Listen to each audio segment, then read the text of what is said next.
Is this your first in-person taping? Second. Second? Oh, first. Am I your first in-person woman guest? Yes. Period. Okay. Thank you for doing this. Thank you. I've been looking forward to this for a long time, Jazz. Really? Yes. Why? Because for one, I love talking to you, right? Yeah. For two, while it's taking so long, because our calendars are kind of like crazy. Yeah. You're super busy. My attention be all over the place, stuff like that. But happy belated, by the way. Thank you. Right. So that's another reason why it's been kind of crazy. Right. The main reason why I've been waiting to do this, I've been wanting to do this for a long time, is because I've been talking about the WNBA on all of my shows for the better part of the last year. And I've been having these conversations with all of my male co-hosts. Yeah. And I'm down bad. That is not the way you should be doing this. You should not be having these conversations about with women as the subject matter and not include any women voices.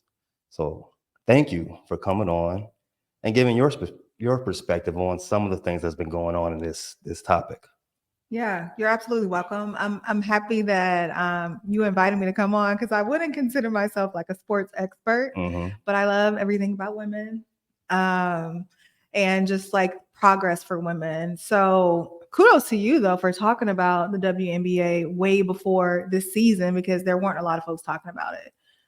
So it's I still think it's great that you were even having the conversations, and I think also, men talk about sports more in general. So naturally, you're probably just going to have more men that you can talk to about it. That's true. As you said, as a woman and a supporter of women, all things women, right?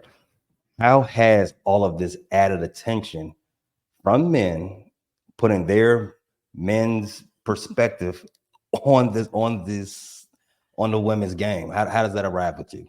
I think it helps, right? Because as we just said, men are the ones who invest the most in sports. So when it comes down to whether the sport's going to make money, whether people are going to buy the jerseys, whether people are going to go see the games, most of those folks are going to be men.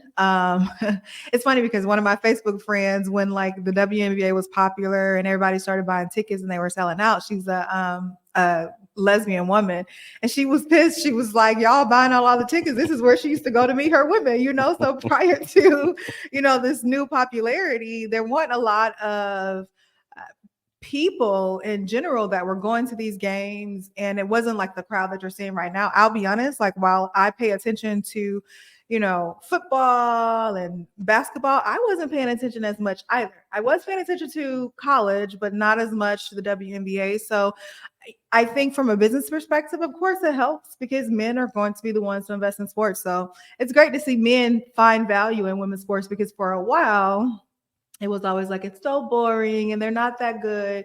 And I think people are saying that these games can be just as entertaining. I've always felt that when men said that, it was coming from a place of preconceived bias, where they always felt about women's sports in general. Not so much what they saw in their honest critique. Yeah. It was more so of, I know what I think and I'm going to stand on that. And it was always dumb talk for me. Yeah. I hated that. That, and also when you think about it from like a marketing perspective, ideally, like people need to be able to relate, right? And people either have to want to be like you or want to be with you.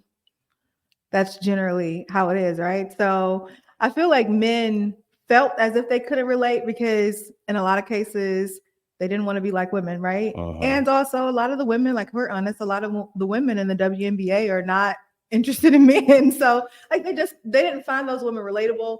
And then there's also not the dunking and things like that you would get in the NBA. So bias for sure, but also they felt like, okay, they can't relate. Okay. That's what makes Angel Reese a little bit different.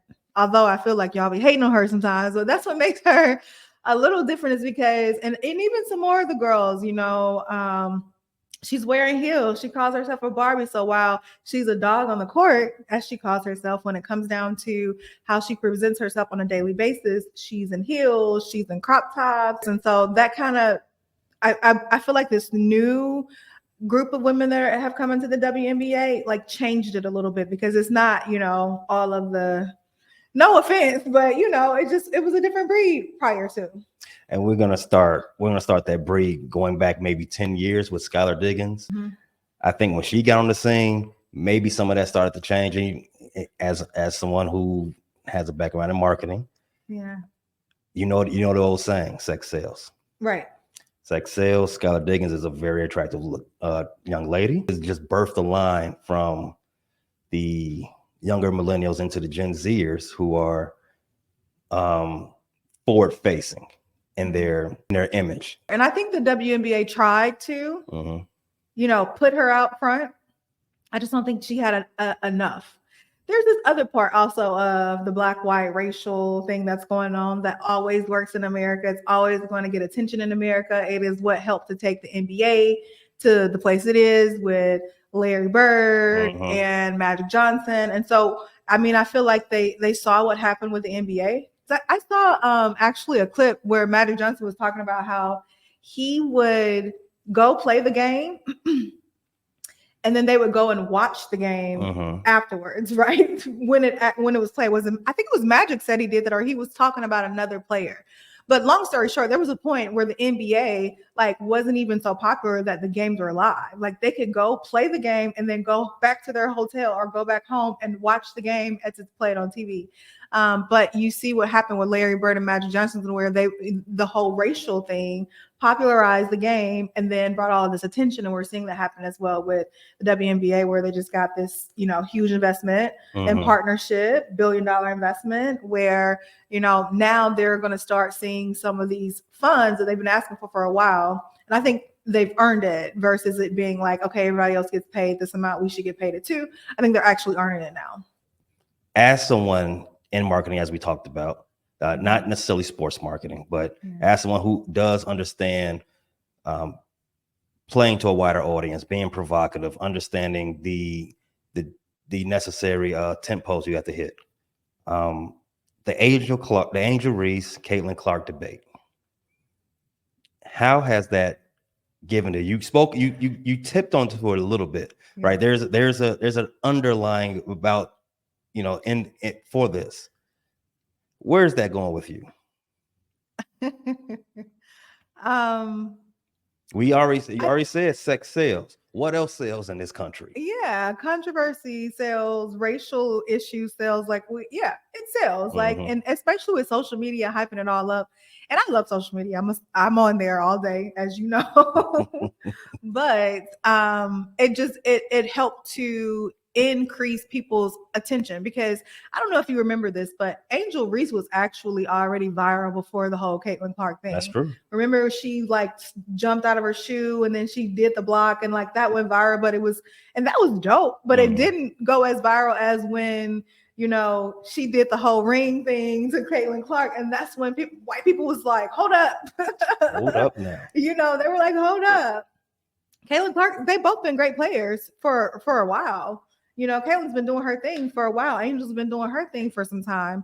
So it was the whole, now I got the ring, where white people were like, hold up, you ain't gonna do that. And then of course, black people was like, yes, she is. We gotta protect her. Yeah, we had to jump in to protect her. And also thinking about how Caitlin did, can't think of her name now, but old girl from South Carolina, when she kind of pushed, kind of did her hand at her oh, we ain't even got to worry about her. So it was like a very racial thing where people were like, hold up, so now y'all want to be all sensitive because Angel Reese walked around and did this, but Caitlin had just did this not too long ago, and she pushed off the South Carolina. She kind of just shrugged off as oh well, she ain't even that good. And so there was this thing of, although LSU and South Carolina were in competition with each other, they felt like they had to come back and remind Caitlin, this ain't what you think it is, and that is what got everybody excited. And here's why, and I know we're probably going to get to this point. Here's why I say I feel like sometimes I'm disappointed in Black men sometimes when we have this discussion. Here we go. Because y'all just don't stay on code. Like why can't y'all just stay on code? There was far too, if you go read the comments, if you just read the comments, it's gonna be a Black man every time. cold. Like, what's up? What is it about? First of all, go ahead. I'm sorry. No. I'm not gonna take up your podcast. I just want to make sure. Are you doing the due diligence to actually undertake if it actually is a black man? Because it could be a bias. Yes, I've seen it far too much. I'm going and I'm looking at the profiles. I've seen people that I've known for years, people that I went to college with, who are like, y'all just hating on this girl.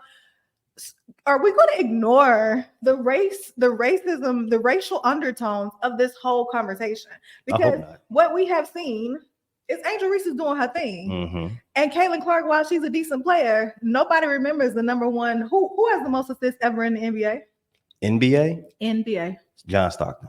Okay, you know that, but the average person does not know that. You know what I mean? So with that being said, while she is doing great with assists, like, you're not going to remember that forever. You're not gonna remember that. You're gonna remember who got the most doubles though. I mean, that's historical fact. That is so. My point is like people were saying like, oh, not people. People were saying it, sure, but I was very disappointed with the black men who were saying that we were just hating on Caitlin Clark, when in reality we were pointing out the racial undertones, the bias against Angel Reese, and why she is being pushed as the bad guy, when in reality she's an amazing player, and she's being treated as if like she's some sidekick to a person who does really good assist. And that, when has that ever been the case in basketball? That's a great question. When has that ever been the case in basketball? I can tell you right now, I've seen plenty of examples of there being a great white hope and being propped up. Never considered a great white hope as the GOAT, though. No. Never. No. And we've had some greater white NBA players. Yeah. If in comparison to Caitlin Clark, right? But yes. I don't want to call Caitlin Clark I don't want to limit what she's doing in that same span of the great white hope. Because we've seen, usually when that happens, it's somebody we're propping up, not we, but they are propping up who is not that good. They're propping them up just because they're the next. Well, I don't know, because in the NBA, it's some white boys that can really play. Now. Or white boys that could play. Steve Nash was a great. That's who Caitlin Clark reminds me of. If Steve we really Nash? Want to compare her to someone. You don't think so? As far as like ball handling? No, not in the ball handling sense. No, maybe in a playmaking sense, I can see that. But not necessarily ball. I think that's one of her weaknesses. Actually, I think ball handling is something where she can get a lot better. So maybe we'll say playmaking. Then. Okay, playmaking. Because she does have, she is leading the league in turnovers. So maybe we'll say playmaking. That being said, there have been some really good white ball players.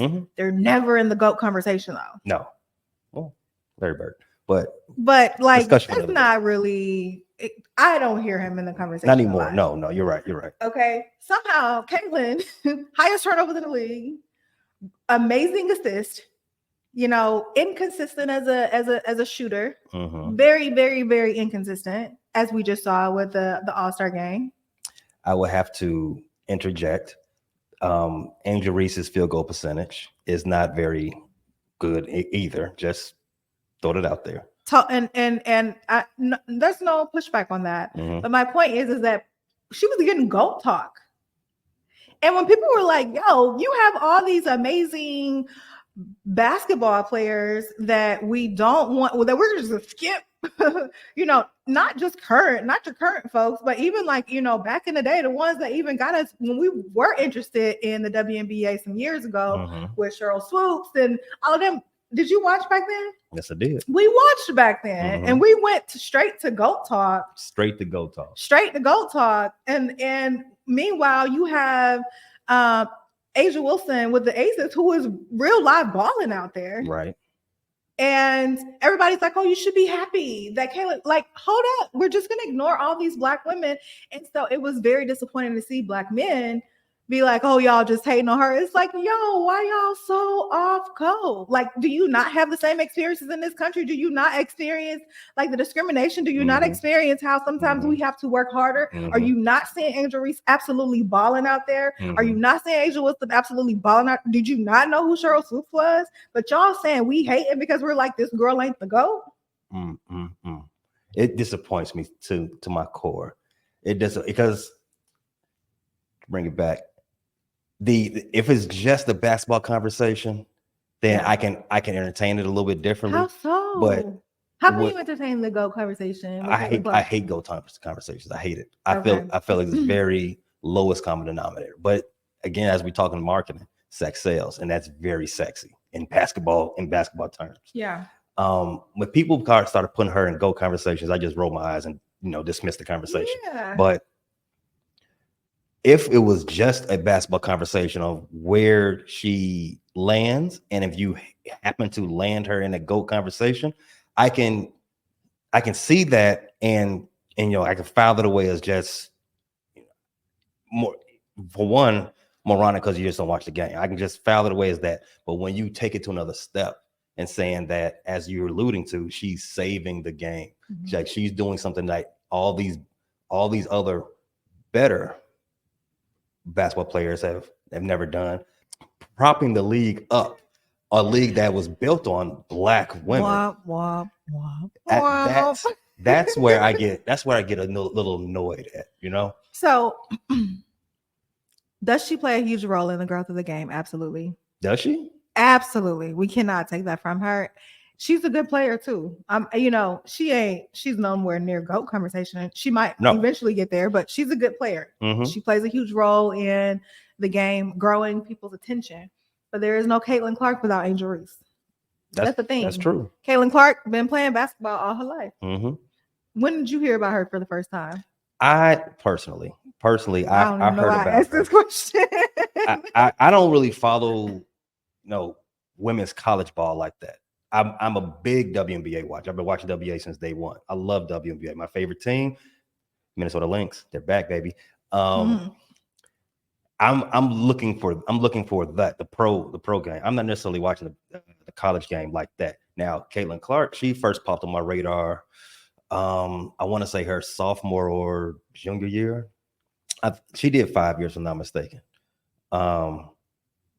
She was getting a lot of attention on social media from being, oh look, she's pulling up from midcourt. She's got Steph Curry range. So that's when it got on my radar. But for the wider audience, it didn't happen, as you say, until that game. Exactly. And it happened because of the whole racial issue, right? The whole racial separation. We got Black versus white, whatever. But had that never happened, no one would be packing these games like they did. I can agree with you. They are packing those games because they want to show that they're in support of Caitlin Clark against Angel Reese. And I'm glad you used that word. You really see this as support. Absolutely. Absolutely. They are packing, because let's be real. Have you been to any of the games this year? I've been to 2 WNBA games. I've been one when the Lynx were here in Atlanta. I went to the game down there at the Georgia Convention Center, and I've been to another one in Chicago. Lynx were there as well. So I've been supporting, because that's why I asked the question. But continue. So I've been to 2. I've been to 1 this year. I went to see, and I'm sorry, Atlanta Dreams, I'm just not going to see them. Like, what? Man, I was so disappointed. I'm like, there's no way I'm not about to become an Atlanta Dreams fan. I feel that. Similar to how I was not about to become a Chicago Bears fan when we lived in Chicago. So definitely not doing that. But that being said, if I knew what the game would have been like, I probably would have got my money back. Really? If there was no like all-star moment, and it could be because they were playing the Dream, and the Dream was just whatever, not really that entertaining of a team. No shade, no tea, but that's just what it is.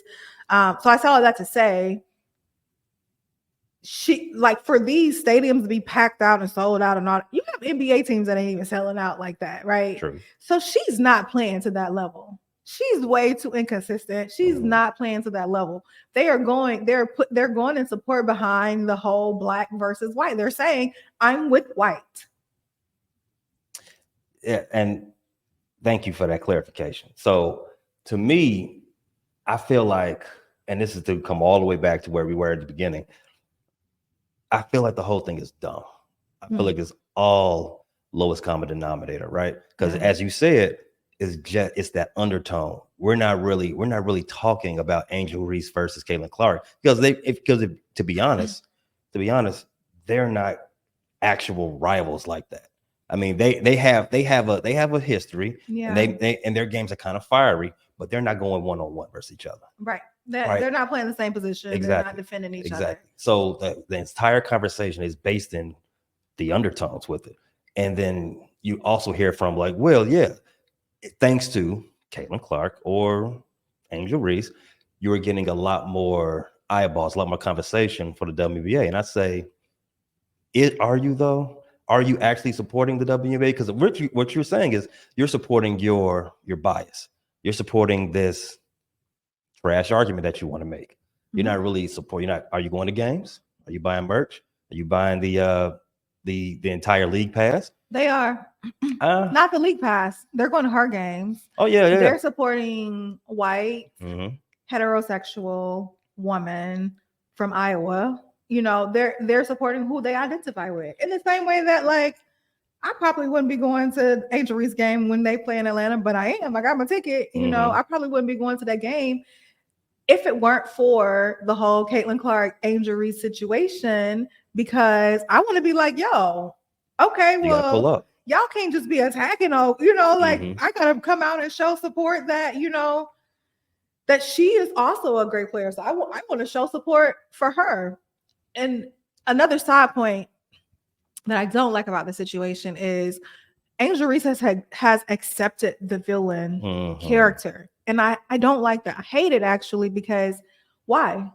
Why should she have to be the villain? I don't like that. You know why they want her to be, as in marketing. Yeah. You understand why. You understand why you want to keep this person who clean, pious, and it trends back to a certain way that we used to talk about women generations ago, centuries ago, and untouched, unvarnished, virgin, stuff like that. And these are the ideals that you want a certain segment of the population.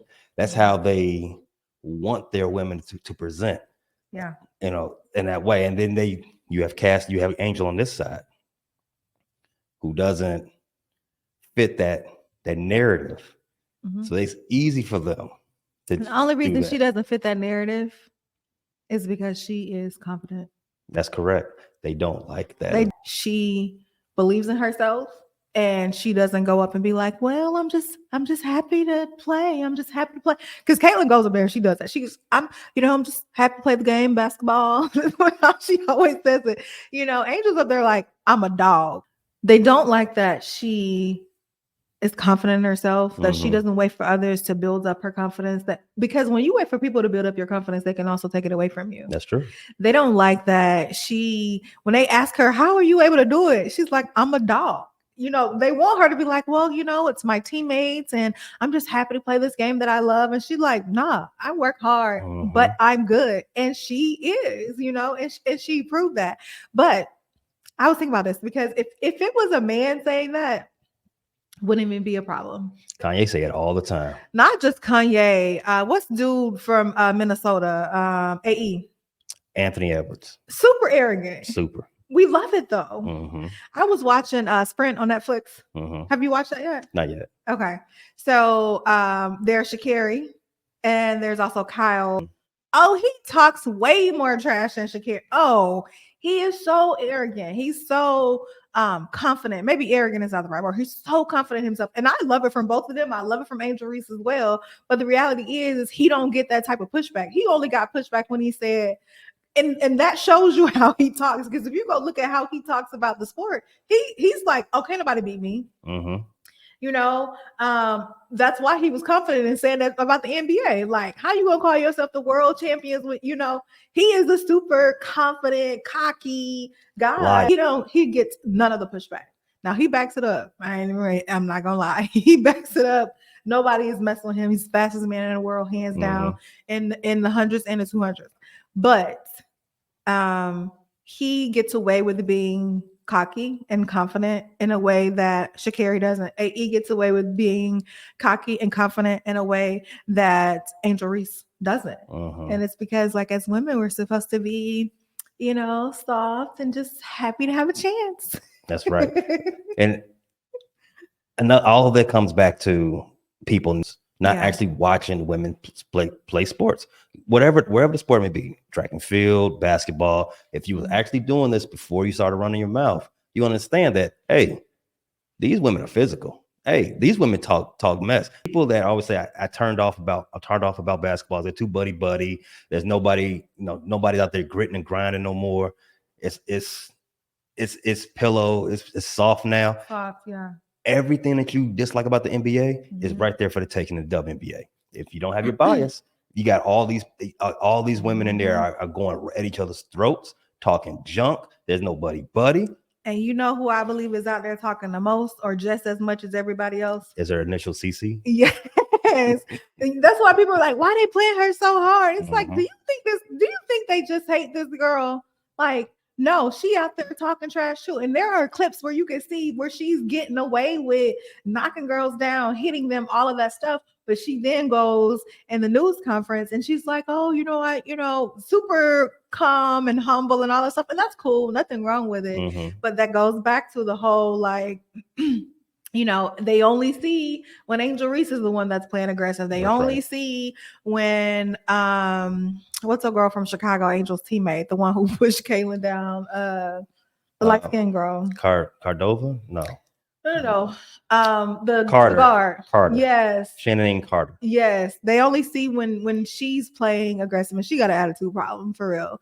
But they don't see it when Caitlyn is also doing the exact same thing. You don't make it to that level in anything without being aggressive. Period. No, you do not. You do not make it to be the top 1% of anything without some level of aggression, unless like you're a nurse or something. Or arrogance. Like You cannot get to the top of your field without believing in yourself at an unnatural level. Exactly. Like to bring it back to the Kanye analogy I use. Kanye got on that stage and said, I want to thank everybody, but I want to thank myself. that type of level of arrogance. And you will accept it from a man 9 days out of 7, right? But second a woman does it, there's a problem, because to be honest with you, what? Because what? We don't like women? I have to say it. Because we like to see women in a particular way. We like to see, and I get it, but we gotta understand, like, there's balance. Like, I know how to tap into my feminine energy, but when it comes to business, when it comes to like the things that I'm working on, you're gonna get boss from me. That's just what you're gonna get, because I need to accomplish a goal that I'm working on. And when that's done, I'm gonna switch back over into my feminine energy. And we have to understand that women can do both. Right. We got to be okay with women doing both, especially when it comes down to sports, because like you didn't want to watch it when there wasn't all this stuff going on. You didn't want to watch the game. And that, what else I thought was crazy was when Caitlyn was like, when everybody was being aggressive with Caitlyn, they were like, why her teammates ain't, like, they supposed to go save her?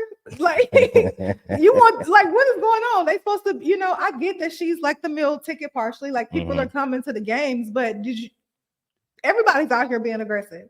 They supposed to protect her like she's some jewel that can, like rare jewel that cannot be touched. And, like, that's insane to me. Like, tell Caitlyn to do what she's been doing and get aggressive and stop pretending, flopping and all that extra stuff. Get aggressive, get in the game, which she does anyway. It's just that, we don't see it, or it's not shown to us as her much. Teammates do need to do a better job of like defending her. If she's getting knocked around, hey, go start a fight. Go start a fight. That's what you're supposed to do in sports. The problem with that is I feel like they put Caitlyn in an interesting position to where she's like defending herself on both ends, right? Her fans are basically putting her against everybody in the league, because they are either black or gay. Most of them, like the girls that ain't black or gay, you know. And so you say everybody hates her because she's not black and she's not gay. And so you're basically putting like, how do you expect these people to go out there and be like, oh, we just love her, when all they see online, and it's not just like them in the comments under, you know, ESPN. It's like they going on these girls' posts and talking trash to them. And so with that being said, you don't create an environment to where like they want to support her. I see they're doing maybe a better job of it, but I imagine it's hard to know that this person's fans hates someone who looks like you or lives like you. Like, we all have our own views on things, but to know that they like literally spend their time talking about someone who looks like you or lives like you, and you got to go and play with this person, support this person, be a great teammate with this person, and y'all win together when they are constantly putting y'all as enemies. I don't care how much we like to say they can drown it out. At the end of the day, you can't drown out all that noise. It's very hard to do that. You can't. I mean, we're only human, right? Yeah. I find it to be an interesting juxtaposition where this conversation sprouted up, and I don't think it's happened organically, but it's interesting to me that this has sprouted up the same where we're having this election cycle, this type of culture war, and all this other stuff that's going on. Is very interesting to me because I think those two things are definitely connected. Absolutely. We're interested with Kamala.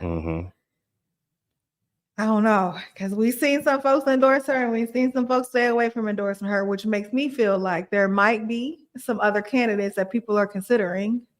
And the Black community is already, I've seen some Black folks in politics already saying that Kamala better be the one. You have, listen, they put themselves in a position in which you have to prop her up. You have to, you cannot say that you are for. I don't know that. I don't know that. You know why? Why? First of all, your followers gonna hate me after this. Black men. I'm telling you. Let me say this because I don't want y'all attacking me.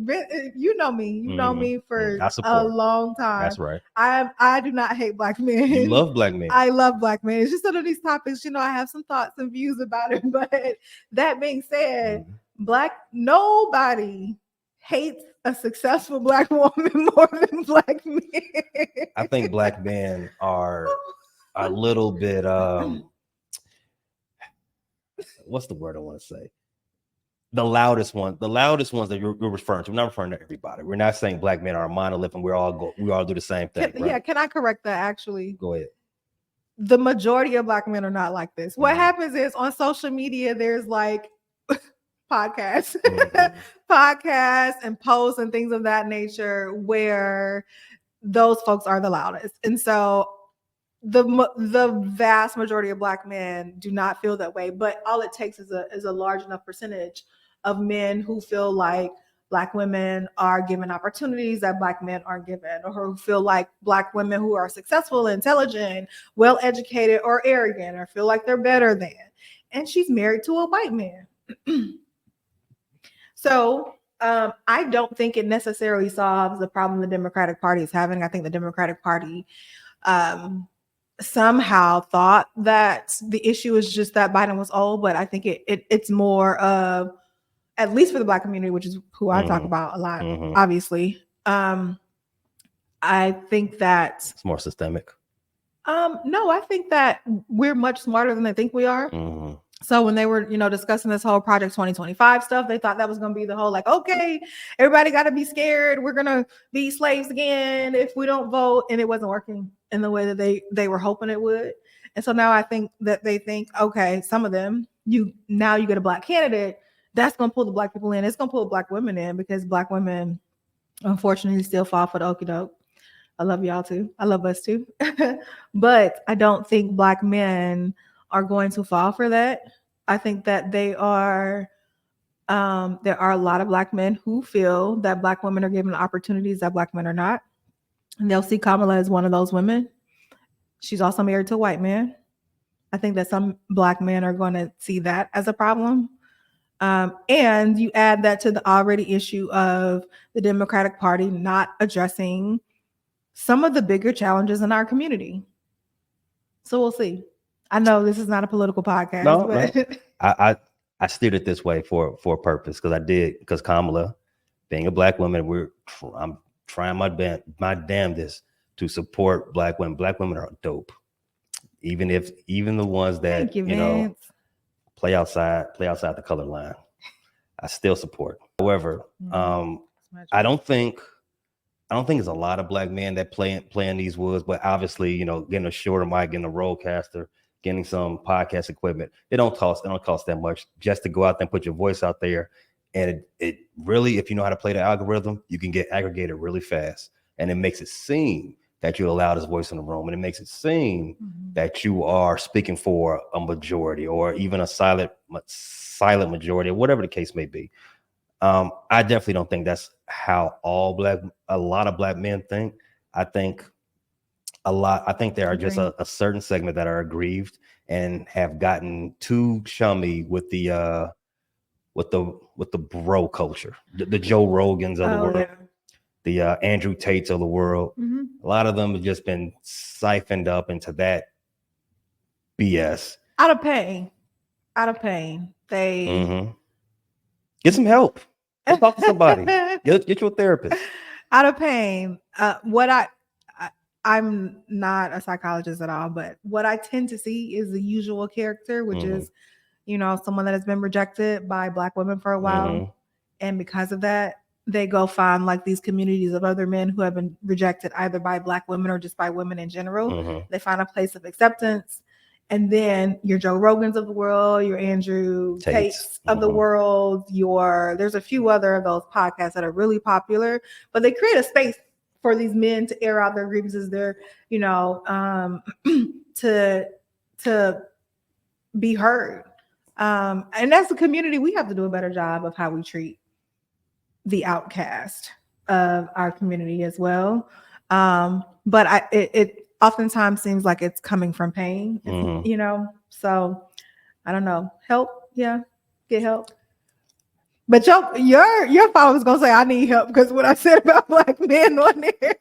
Oh, no, I'm sorry, y'all.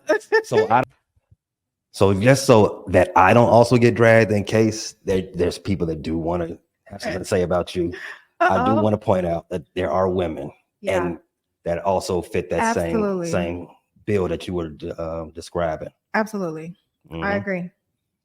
There are women. In fact, obviously I'm opinionated and there are women, like I've said things that, about that we as Black women can work on. And I've had sworn misandrists literally like groups of them come to my page and, comment and like be angry and attacking. Like I was like trying to fight back and blocking at the same time, so no, they definitely do exist.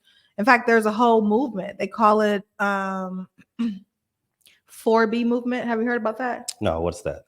It's a movement coming out of South Korea, I want to say. It's coming out of South Korea, where the women are agreeing to not dating men, not sleeping with men, not marrying men, not procreating with men. And I've heard some women in the U.S. starting to talk about it. I think it's crazy. The thing is more. I think it's absolutely insane because there are some things that I would love to see us improve in our community. I still love Black men. I love men in general. Like I'm not limited to only Black men, but I definitely think Black men are special and amazing, and I see the king in y'all. But I critique y'all sometimes. Nothing wrong with critique, and same thing as you said. Nothing wrong with critique, and nothing wrong with what your opinions on Kamala. With this whole show is about seeing women for what they are, right? Seeing them dropping your preconceived biases, dropping your uneducated notions about what women are. If those who probably haven't heard yet, I know this recording is going to come out a couple of days from now. So by that time you have heard that Joe Biden is stepping down and not seek a second term of election for re-election. And he has endorsed his vice president, Kamala Harris. again, there's a lot of time before the ballots are counted. Yeah. No one knows at this point that if Kamala is actually going to get the nomination from the Democratic Party, but she has to be on that ticket. That's my whole thing. She has to be put out there because, for one, as the vice president, if the president is not going, obviously it doesn't make sense that she is not actually put out there front. Two, he made a whole thing during his whole first term that, I'm going to support Black women. He named a Black woman to the Supreme Court. He named a Black woman to be his communications director, and then he made a Black woman to be his vice president. It would not make sense for him to not also support her, endorse her to be the president. Oh, and he's endorsed her. Oh no, that's great that's great. And now, whether or not she gets the endorsement from the rest of the party, we shall see. Well, they're coming out to endorse her. It sounds like also a lot of the donors are reaching out. Interestingly enough, as of this podcast, which it was just announced, a couple hours ago, Obama has not endorsed her. And I'm sure he will, though. Nancy Pelosi has not endorsed her. She'll get on. So I think she'll get it. Still, I just don't know if it's enough to win. We shall see. 4 months. 4 months is a long time in politics, as they keep telling me. But if she does get the endorsement from the ticket, I'm behind her. I can't say the same. Yes, you can. Yes, you can. Because I cannot say the same. I need to know. The alternative is, you already know what the alternative is. They've got their guy. What is the alternative? You know who the alternative is. What specific policies are the alternative? Trump. What policies? They told you what this policy. Or you can see his policies on his website. Yeah, I mean, some I agree with. I don't, but some I do. I want to see better protection in our borders. But I want us to treat people fair. Like I want us to treat people right, but we can't just have open borders. We need to know what's there's no major country that has open borders in the way that we do, right? So there needs to be better border patrol. You think a Trump administration does that second thing you said, treat people right? That's why I said it, because I want to see better protection of our borders, but I also want to see us treat people right. And you're right, that's one of the challenges.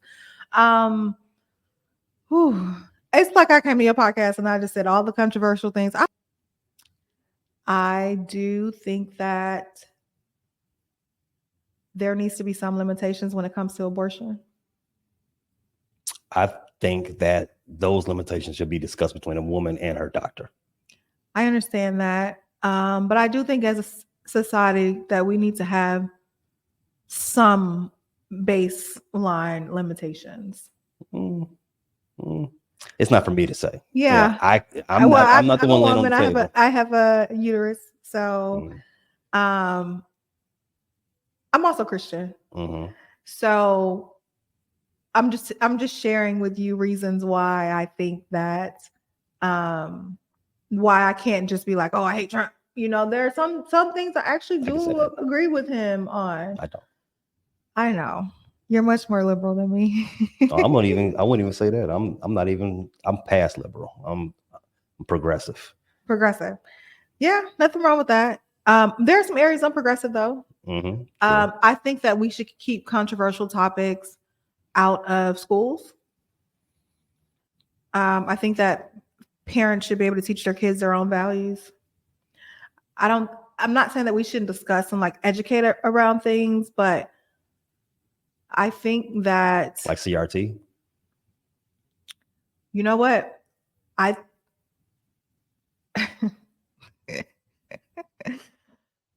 Do you want a non-Black person teaching your kid about CRT? I would prefer not. But okay. So then when the vast majority of your teachers are not Black, then do you want a non-Black person teaching your kid about CRT? I mean, if I had another child, I'm Black, my child will be Black, I will be teaching my kid about CRT. There you go. But however, making it a law to keep it out of school is whitewashing history. I get your point. And that's why I come down to the kind of like, how does this really look? How does this really play out? How does it play out? How does it really play out? Because if what is it, like 90% of teachers are non-Black, and these are the folks that are going to teach kids about critical race theory. I mean, you have African American studies taught by white people at plenty of universities. I have never taken any, so I can't say that they're good or bad or anything like that. But I know the instruction is taught by white people. It's not new.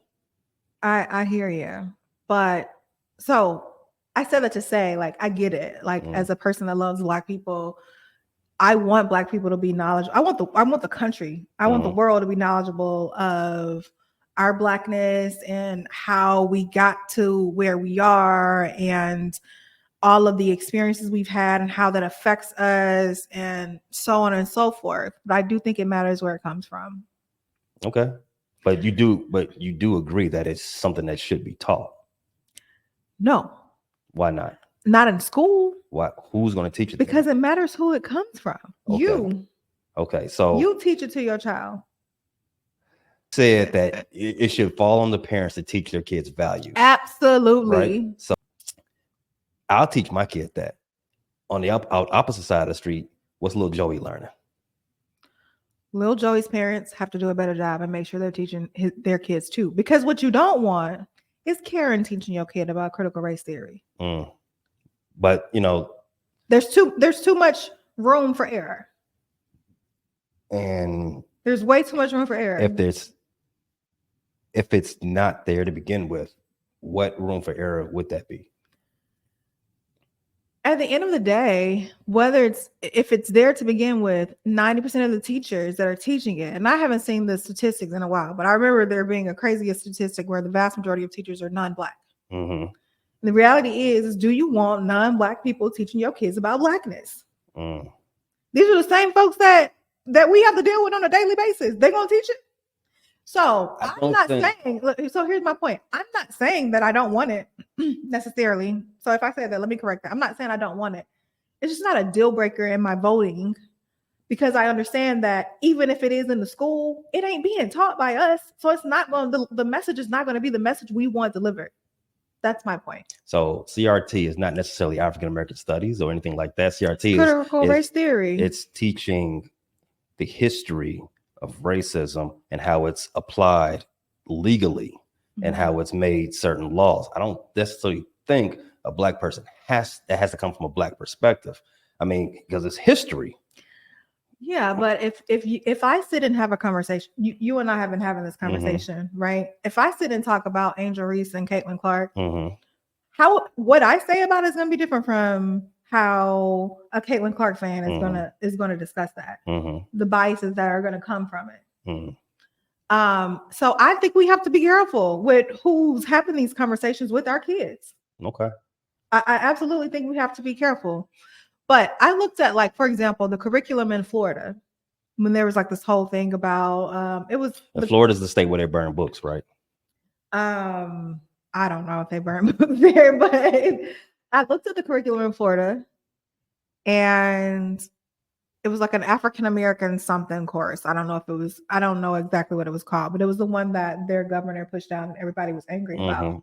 Where it said that Black slaves had learned they learned useful things during slavery, like trades.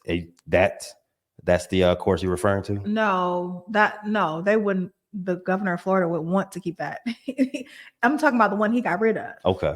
The one that he didn't like. So everybody was mad because it was like a Black something course. People were pissed. And then I was like, well, let me go look at the curriculum, because a lot of times we get caught up in this stuff. Like, it's like, why we want critical race theory in schools taught by Karen? Like, you know what I'm saying? So, like, am I gonna, like, sounds good, but who gonna teach it? All right.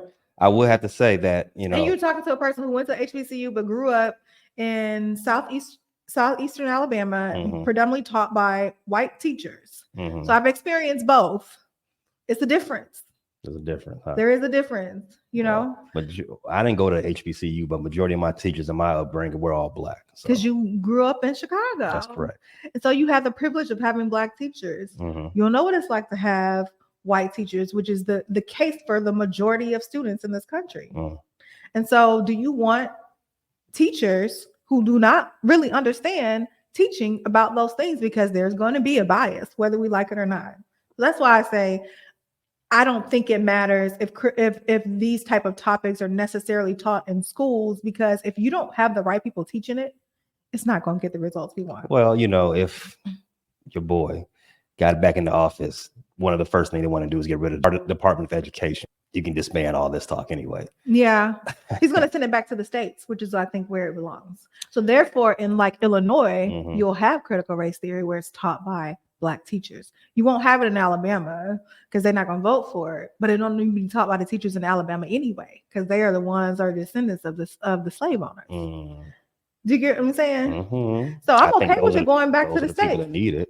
But it's not biased though. I haven't studied exactly what they'll be teaching, but my understanding of it is one that it was a college course. It wasn't really like but at the same time, I do think that we have to be mindful of something so important that needs to be taught in your home. But going back to what I was saying about the course that they pushed out, religion? Which was religion should be taught at home. Yes.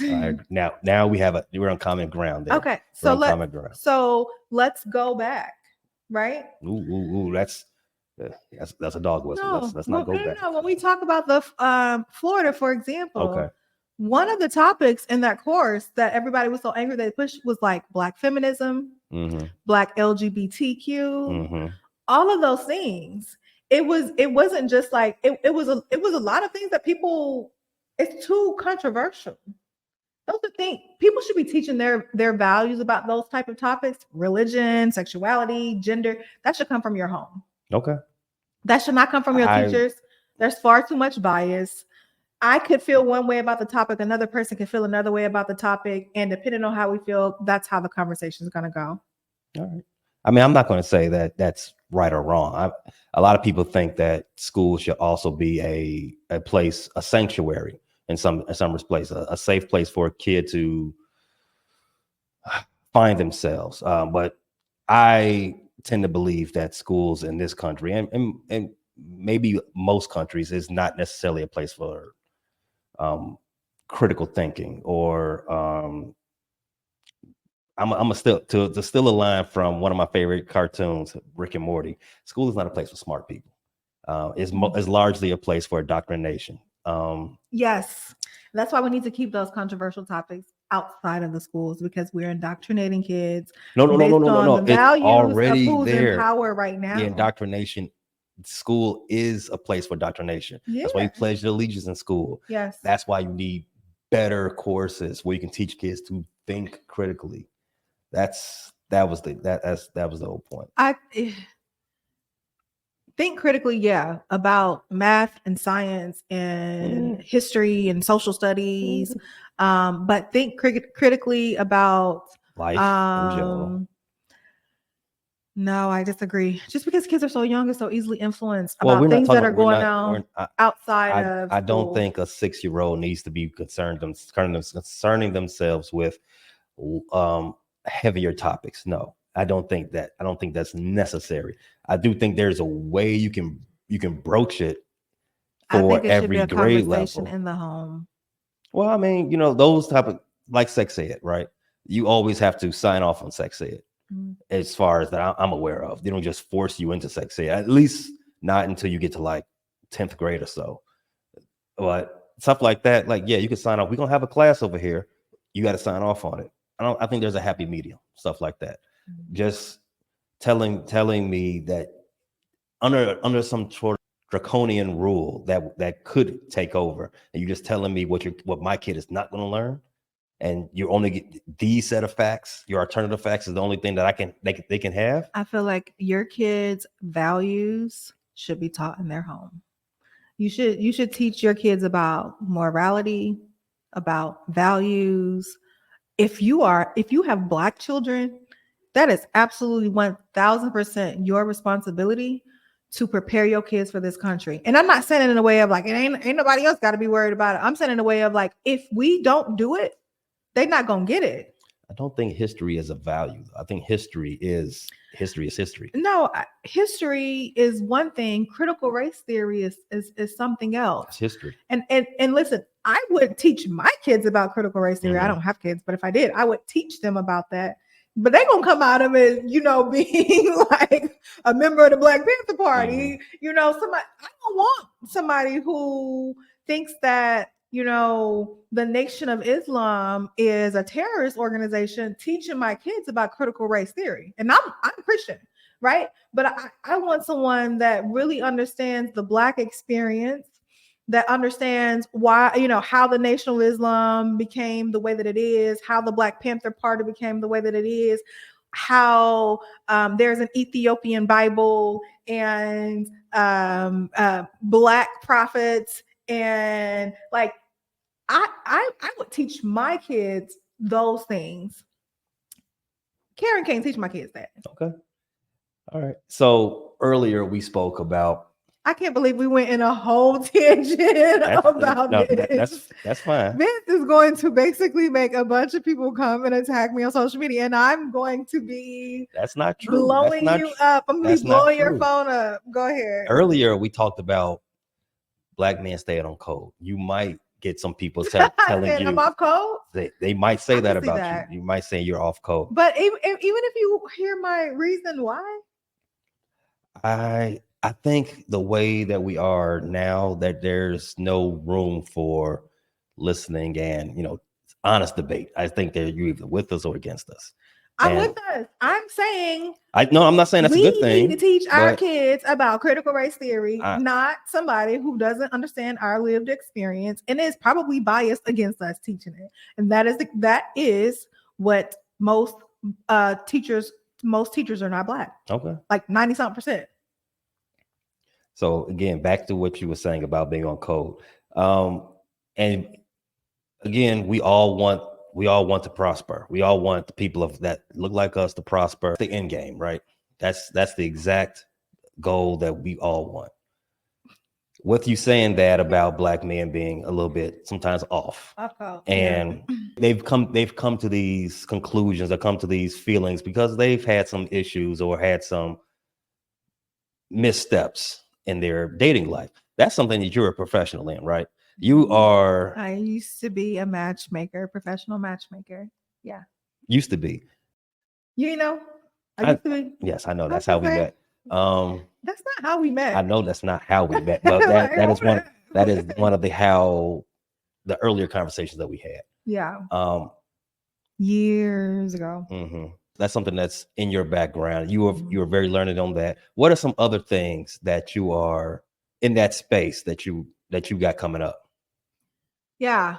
So not in the dating space, but I do. I am the founder of a really fun experience called Sip and S'mores. Mm-hmm. It's basically an adult summer camp. We go away for a weekend, Labor Day weekend to be exact. It's right outside of Chicago. It's far enough away to where you feel like you're away from home, but close enough to where you don't have to catch a flight. We go to a Black-owned camp. We have Black vendors, Black food trucks, and it's literally, y'all, I'm biased, obviously, but it is the most fun you will have in a long time. So you can sleep in cabins or sleep in the tents. We do activities all day long. So each day goes from like 9 a.m. to like 1 a.m. if you're the type of person that will be up late. Some folks be up to 4, 5, 6 o'clock in the morning. We do everything from kickball, basketball, to pajama parties, to karaoke, to a lake party. We have 5 DJs coming out. So it's a real good time. Come out, join us. It's Labor Day weekend. You can find out more on sipandsmores.com. Sip in s'mores, the letter N. Yep. Sipandsmores.com. Yep. Perfect. Thanks a lot. Thanks a lot for indulging me with your time, Jazz. I really appreciate it. This has been a fun conversation, fun and challenging a little bit. I know a lot of people. I didn't know we disagreed as much on the political issue. Well, I like that about you, though, that you're progressive. I love that about you. Actually. Well, thank you. I love that you have an opinion. A lot of women that I meet, especially since I moved south, don't have opinions on it. To which means that they don't know. No. It means that they do know. They just don't want to. They just don't want to verbalize it. To which means I'm not interested. Boom. There it is. Check us out next time. The Frustrated Chicago Sports Fan. Thanks a lot, Jazz. All right. Thanks for having me.